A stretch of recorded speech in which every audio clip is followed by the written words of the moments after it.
Harvest kami ng, anong tawag dito, Rox? Mag-harvest muna kami ng aratilis. Ayan, oh, daming hinog.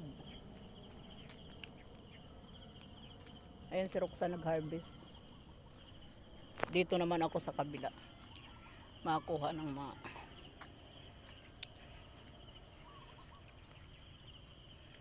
ayan, oh, daming hinog ng aratilis. Lagi kami nangunguha dito ni Ate Helen. Chati.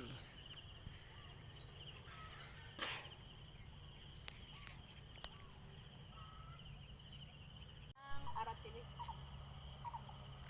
Ang daming bunga. Enjoy lang si Nilda sa pag-harvest. Kala mo, tanim niya to. Dami, oh.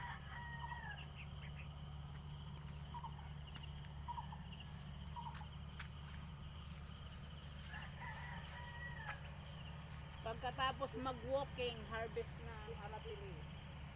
Ito yung alaga naming aratilis dito. Malapit sa bahay ni Marilyn.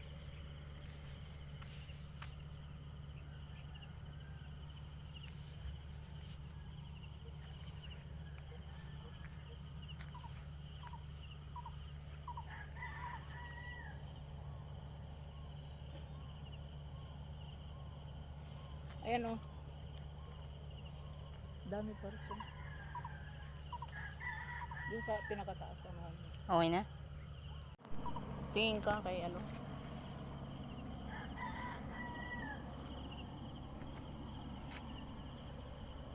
Ayan yung bagsak namin sa 8. Nandito kami sa Aratilis area. Ayan.